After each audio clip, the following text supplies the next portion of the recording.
केशव उपाध्यायांसारखी जी लोक आहेत ना, जी टीव्हीवर येऊन दादांत खोटी बोलतात, त्याच्यामुळे भारतीय जनता पक्षाची विश्वासार्हता संपलेली आहे. खरं तर केशव उपाध्यायांना टीव्हीवर पाठवणं बंद केलं पाहिजे, कारण ते जेवढं खोटं बोलतात हे लोकांना कळतंय.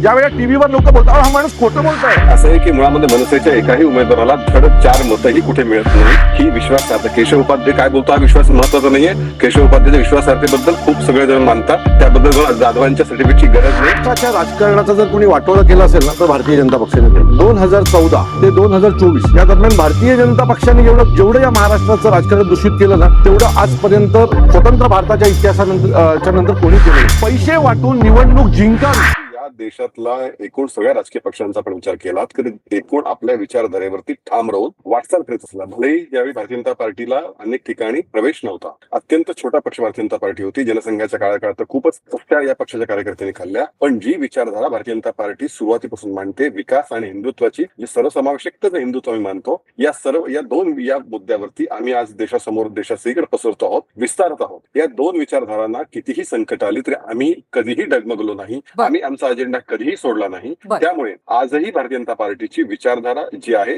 तीच विचारधारा आहे. भारतीय जनता पार्टीच्या विचारधारेत कोणत्याही प्रकारचा बदल, फरक किंवा सोयीनुसार ज्या प्रकारे बदल करावे लागतात तसं काही आम्ही केलेलं नाही. पण केशवजी, 3 दिवस आधी लोकांना पक्षात घेणं या विचारसरणीमध्ये बसतं का? काँग्रेसच्या नेत्यांना पक्षाने बाहेर काढताच भाजपमध्ये घेणं याच्यामध्ये बसतं का? आता या नवीन आयरामांना तुम्ही नव्याने शिकवण देणार आहात का तुमच्या विचारसरणीची? 100 नाही, दोन एक मिनिट असं की काय माहिती का, की मी खरं म्हणजे मी जाणीवपूर्वक यावेळी काय केलंय की जे भारतीय जनता पार्टीचे वर्षानुवर्ष काम करणारे अतिशय सामान्य कार्यकर्ते आहेत, जे बहुसंख्येने ज्यांना भारतीय जनता पार्टीने उमेदवारी दिली, म्हणजे अगदी आता पुण्यात जोडून दिलं, पुण्यामध्ये नाली सफाई कर्मचाऱ्याच्या मुलाला भारतीय जनता पार्टीने उमेदवारी दिली आहे, ठाण्यामध्ये का झोपडीत, म्हणजे अशी असंख्य उदाहरण मी देऊ शकतो जे जाणीवपूर्वक मी आता माझ्या सोशल मीडियाच्या साईटवर टाकलेली आहे. प्रश्न असा आहे की बघा 100 ठीक आहे, 100 उमेदवारांमध्ये 15-20 जागा ठिकाणी अशा प्रकारचे जे त्या ठिकाणचं सामाजिक गणित, बाकीची गणित, ज्या ठिकाणी भारतीय जनता पार्टीला आणखीन थोडी ताकदून जिंकण्याची गरज आहे, अशा 15-20 ठिकाणी भारतीय जनता पार्टीने 100 मध्ये जर बाहेरचे लोक घेतले असतील तर त्याचा अर्थ भारतीय जनता पार्टीने पण केशवजी, हे सगळं उसनी ताकद वाढवल्यासारखं आहे, हे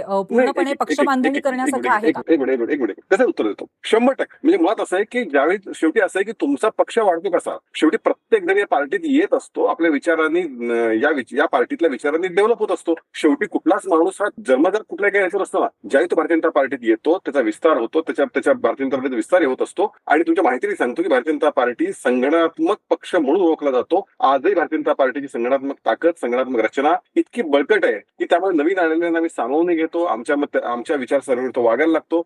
कदाचित तुम्हाला पटणार नाही, कदाचित हसू येईल, पण आजही नाही, तुमच्या विचारसरणीप्रमाणे तो वागायला लागतो हे तुमचं म्हणणं कदाचित खरं असेलही, पण ज्या व्यक्तीची विचारसरणी आधी अतिशय वेगळी होती तो अचानक वेगळ्या विचारसरणीने कसा वागायला लागला, अशा पद्धतीचा प्रश्न मतदारांच्या मनामध्ये पण उपस्थित होतो ना. शेवटी असं आहे की भारतीय जनता पार्टी आम्ही हे मानणारे पक्ष आहोत की आमच्या दृष्टीनं व्यक्ती महत्वाची नसते, आमच्या दृष्टीने विचार महत्वाचा आणि विचाराचं प्रतिबिंब म्हणजे आमचं चिन्ह आहे. त्यामुळे भारतीय जनता पार्टीचा वोटर आहे, भारतीय जनता पार्टीला मानणारा मोठा वर्ग आहे, भारतीय जनता पार्टीचा कार्यकर्ता आहे. हा व्यक्ती कोण आहे हे कधीच पाहत नाही. भारतीय जनता पार्टीची विचाराधारित ही आहे. इथे कुणीही आमच्या पार्टीचा मालक नाही. एक गोष्ट सगळ्यात महत्वाची, इतर राजकीय पक्ष आणि भारतीय जनता पार्टीमध्ये फरक कृपया समजून घेण्याचा प्रयत्न करा. इतर सर्व राजकीय देशामधल्या बहुतांशी 98% 2-4 पार्टी सोडल्या तर 98% पार्टीमध्ये कुणीतरी एक राजकीय पक्षाचा मालक आहे आणि त्याच्या पुढचा मुलगा माझा पूर्ण होऊ द्या आणि त्याच्यानंतर पुढे त्या पद्धतीने ती विचारधारा त्या नेत्याच्या लहरीप्रमाणे बदलते. भारतीय जनता पार्टीमध्ये कुणीही मालक नाही. इथे सामूहिक निर्णय आजही होतात आणि म्हणून देवेंद्र फडणवीस जे कधी काळी नागपूरमध्ये नगरसेवक असतात ते राज्याचे मुख्यमंत्री होऊ शकतात.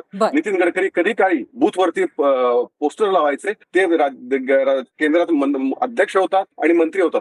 खूप उदाहरण मी देऊ शकतो कारण आमची विचारधारा मुख्य त्यामध्ये आहे. केशवजी, येते मी पुन्हा तुमच्याकडे, पण या तुम्ही मगाशी जो एक विचारधारेला मानणारा वर्ग आहे त्याला कुठेतरी दुखवत तर नाही ना, या मुद्द्यावरती आपण परत येणार आहोत. अविनाशजी, मला तुमच्याकडे यायचा एक वेगळा प्रश्न आधी सुरुवातीला मला तुम्हाला विचारायचा आहे की मनसेची जी एक विचारधारा आहे त्याच्याशी साधर्म्य साधत आता प्रचार सुरू आहे, त्या पद्धतीने तुम्ही तुमचं विरोध सुद्धा वेळोवेळी केलेला आहे, पण त्यामध्ये तुम्ही एक गोष्ट नेहमी मांडताय ती अशी की तुमचे जे उमेदवार आहेत त्यांच्यावरती दबाव टाकला गेला किंवा त्यांना पैशाचं आमिष दाखवलं गेलं आणि त्यामुळे त्यांना त्यांची उमेदवारी परत घ्यावी लागली. पण जर हा मराठीचा मुद्दा अत्यंत त्वेषाने पुढे न्यायचा असेल तर त्याच्यासाठी एक जिगर सुद्धा एकत्रित असणं गरजेचं आहे. जर अशा पद्धतीने दबावाखाली तुमचे उमेदवार येत असतील तर भविष्यामध्ये मतदारांनी त्यांच्यावरती कसा विश्वास ठेवायचा, कारण हेच पुन्हा मतदान झाल्यावरही घडू शकतं. मी तुम्हाला सगळ्या सगळ्यात पहिली गोष्ट सांगतो की खरं तर केशवजींनी 100%ची व्याख्या काय ती आम्हाला सांगावी. कारण ज्या पद्धतीने भारतीय महाराष्ट्राच्या राजकारणाचा जर कोणी वाटोळं केलं असेल ना तर भारतीय जनता पक्षाने केलं. 2014 ते 2024 या दरम्यान भारतीय जनता पक्षाने जेवढं या महाराष्ट्राचं राजकारण दूषित केलं ना तेवढं आजपर्यंत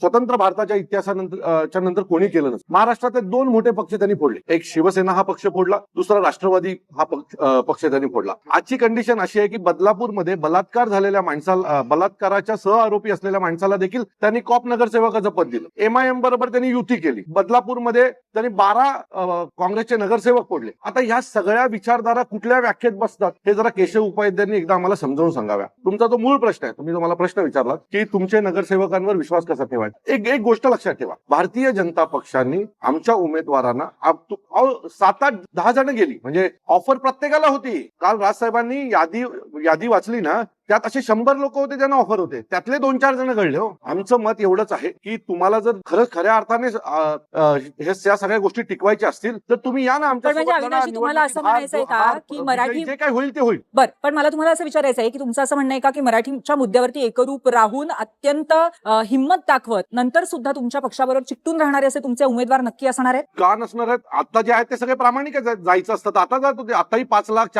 5 कोटी 4 कोटी 3 कोटीची ऑफर होती सगळ्यांना, पण ते नाही गेले. ज्यांना विकायचं होतं ते विकले गेले. आणि खरं तर भारतीय जनता पक्षाचा मूळ बिझनेस हे लोक विकत घेणंच आहे, कारण त्यांना त्यांच्या लोकांवर विश्वासच नाही. त्यांनी जी 2 नावं सांगितली, देवेंद्रजी आणि नितीन गडकरीच्या, इतिहास झाला त्याला. 2014 नंतर जी काही भारतीय जनता पक्ष बदललाय ना, तेवढं वाईट दुसरा कोणी पक्ष बदललेलाच नाहीये. ज्या पद्धतीने त्याने महाराष्ट्राचं राजकारण गढूळ केलंय, तुम्हाला सांगतो, कुठली विचारधारा हो. काल बदलापूरमध्ये डोंबिवलीमध्ये पैशाची पाकिटं सापडली आणि भारतीय जनता पक्ष प्रभाग क्रमांक 29 उमेदवार आणि पैशाची पाकिट, ही कुठल्या विचारधारेत बसणारी निवडणूक आहे हो. काल डोंबिवलीमध्ये भारतीय जनता पक्षाच्या उमेदवाराची पैसे वाटताना शिवसेनेच्या उमेदवारांनी प्रचंड मारहाण केली. आज तिथे 307चा गुन्हा दाखल झाला. पैसे वाटून निवडणूक जिंकावी अशी जी काही भारतीय जनता पक्षाची परिस्थिती झाली आहे ना, त्याच्यावरनं त्यांची विचारधारा आम्हाला कळली. ठीक आहे, अविनाशजी, तुमचा मुद्दा कळला. केशवजी, खरंच हसू आलं. मी सगळी चर्चा ऐकत होतो जाणीवपूर्वक. असं आहे की मी ज्यावेळी मला प्रश्न विचारधारेबद्दल, भारतीय जनता पार्टीच्या विचारधारेबद्दल मी अत्यंत अभिमानाने सगळ्या गोष्टी सांगितल्या. आता स्वाभाविक आहे, खरं म्हणजे आपल्या ज्या प्रश्न होता विचारधारेचा, खरं म्हणजे मनसेने त्यांच्या विचारधारेबद्दल बोलायचं होतं, पण दुर्दैवाने विचारधारा नावाचा प्रकारच नसल्यामुळे त्यांनी भारतीय जनता पार्टीवरती दुगाड्या झाडण्याचं काम केलं. भारतीय जनता पार्टीने खरेदी विक्री काढली. 2017-18 साली मला सांगावं तर आठवण करून देऊ इच्छितो, मनसेचे इनमिन 7-8 नगरसेवक मुंबईत निवडून आणले होते. कुणी पळवले होते? ज्यांच्यासोबत आता तुम्ही मांडीला बसलात ना, त्या उद्धव ठाकरेंनी तुमचे 7 नगरसेवक पळवले. तेव्हा कोणाला खरेदी विक्री करायला? तेव्हा कुठे गेले तुमचा आत्मसन्मान? तेव्हा कुठे गेलं राजकारणातलं शुद्धीकरण? तुम्ही आमच्या 13 मधले 11 आमदार तुम्ही घेऊन गेला, तेव्हा तुमची आत्मसन्मान कुठे होता? राजसाहेबांच्या घरी यायचे, पाया पडायचे आणि दुसऱ्या दिवशी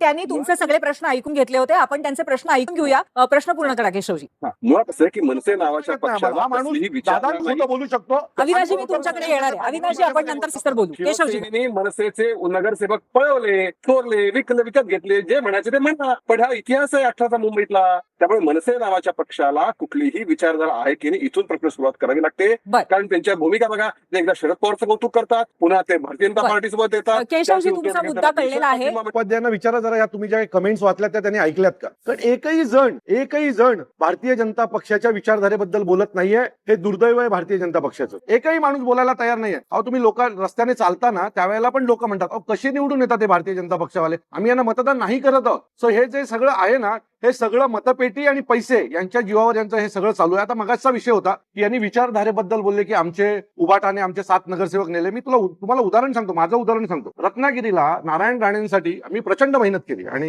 निवडणूक संपल्याच्या नंतर दुसऱ्या दिवशी मी ठाण्याला पोहोचलो. ठाण्याला पोहोचल्याच्या नंतर रवींद्र चव्हाण यांनी आमच्या दापोलीच्या 24 पदाधिकाऱ्यांचा पक्षप्रवेश केला. मी त्यांना फोन केला, काल रात्रीपर्यंत आम्ही तुमचं काम केलंय हो, दुसऱ्या दिवशी सकाळी तर तुम्ही आमचे 24 पदाधिकारी घेत असाल तर आम्ही तुमच्यावर विश्वास कसा ठेवायचा? ही यांची विचारधारा. आमची विचारधारा काय माहितीये का? 2024च्या निवडणुकीला धनुष्य बाणावर, शिवसेनेच्या धनुष्य बाणावर शिंदेच्या आम्हाला 2 जागा लोकसभेला लढवायला देत होत्या. आम्ही आमच्या विचारधाराशी कुठली कॉम्प्रोमाइज नाही केली. बोललो आम्ही लढू तर इंजिनासोबत, आम्ही तुमच्या चिन्हावर लढणार नाही. ही आमची विचारधारा आहे हो. हे कसल्या विचारधारेबद्दल बोलतात? अहो, या केशव उपाध्यायांसारखी जी लोक आहेत ना, जी टीव्हीवर येऊन दादांत खोटी बोलतात, त्याच्यामुळे भारतीय जनता पक्षाची विश्वासार्हता संपलेली आहे. खरं तर केशव उपाध्यायांना टीव्हीवर पाठवणं बंद केलं पाहिजे, कारण ते जेवढं खोटं बोलतात हे लोकांना कळतंय. ज्या वेळेला टीव्हीवर लोक बोलतात, हा माणूस खोटं बोलतोय असं अनेक लोक म्हणतात. तो माझं असं मत आहे की आमची विचारधारा ही मजबूत आहे, मराठीच्या पाठीशी आहे. आम्हाला जर विचारधारेबरोबर कॉम्प्रोमाइज करायचं असतं ना, आता मराठीच्या मुद्द्यावर केव्हाच कॉम्प्रोमाइज केलं असतं. नक्कीच तेव्हाच अविनाशजी. तुमच्या केशवजी काय म्हणाले याबद्दल?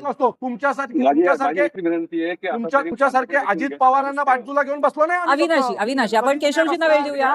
अविनाशजी पुन्हा येते तुमच्याकडे. ही तुमची विचारधारा.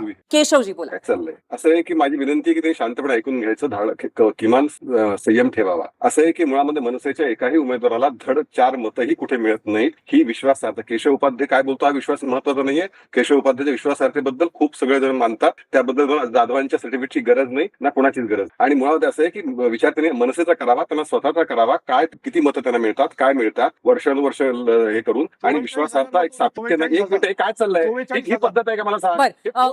अविनाशजी आणि केशवजी मला एक तर तुम्हाला दोघांनाही विनंती करायची आहे का नाही, मला व्यक्तिगत ती- पातळीवरती मला ती टीका टिप्पणी ऐकतोय. करणं टाळूया. आपण पक्षाच्या यामुळे- विचारसरणीबद्दल बोलतोय आणि मनसेला अविनाशजी कोणी कृपया विचारत आपण नाही. केशवजींना किती बोलू द्यावं. केशवजी आपण बोला. असं आहे की दुसऱ्याने बोलताना किमान बोलून एवढे संकेत ज्या पक्षाच्या प्रवक्त्या नेत्याकडे नाही, त्या पक्षाची जनता का संयम ठेवेल, का विश्वास ठेवेल? मुळात असं आहे की मनसेची गेल्या 10 वर्षातली जी जी युटर्न पद्धत दिसली आहे ती आपण सातत्याने पाहतोय. आणि मुळात विचारधारा काय हेच यांना माहिती नाहीये. विचारधाराने 4 पक्षप्रवेश म्हणजे विचारधारा नसते हो. म्हणजे इथून जर मनसेच्या नेतृत्वाला शिकवावं लागत असेल, सांगावं लागत असेल तर या चर्चेचा अर्थच निघून जातो. ज्या विचारधारेवरती वर्षानुवर्ष पक्ष चालतो, जी विचारधारा घेऊन तुम्ही लोकांकडे जाता, निवडणुकात येतात, निवडणुकात जातात, पण तुमची विचारधारा तुम्ही ज्या पद्धतीने लोकांना एक स्थान घेऊन चालत असता ती सगळ्यात महत्वाची असते. अशी मनसेची कोणती विचारधारा आहे हो? त्यामुळे जी प्रत्येक निवडणुकी निहाय वर्षातनं 2 वेळा जे विचार जे स्वतः युटून घेतात, अशा पक्षाला लोकांनी विश्वास ठेवा अशी अपेक्षा आहे. आणि म्हणून मी म्हणालो मागाशी की ज्या पद्धतीने सगळं राजकारण सगळं सुरू आहे, त्या राजकारणामध्ये होय भारतीय जनता पार्टीचा अनेक गोष्टी काही गोष्टी घडल्या असतील, त्या दुरुस्ती आम्ही केल्यात. आम्ही कार्यकर्त्याचा सन्मान केला. ज्या क्षणाला अनेक गोष्टी घडताना लक्ष झाल्या त्या ठिकाणी त्या दुरुस्त करण्याचं धाडस आणि तसं सांगण्याचं धाडस, हे दुरुस्त झालं पाहिजे हे सांगण्याचं धाडस आजही या विचारधारेमध्ये आहे. आणि त्यामुळे भारतीय जनता पार्टीचे आहोत.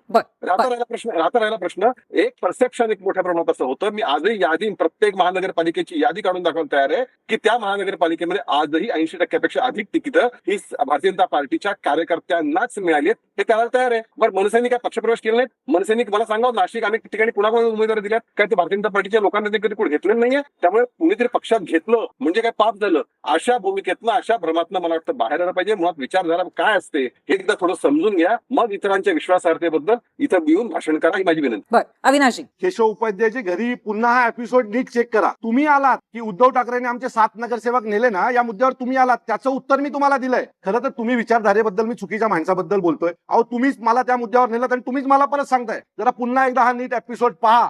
आणि 80% लोकांना तुम्ही तिकीट दिलं. अहो, ठाण्यात 10 लोकांना तुम्ही नाही दिलेत.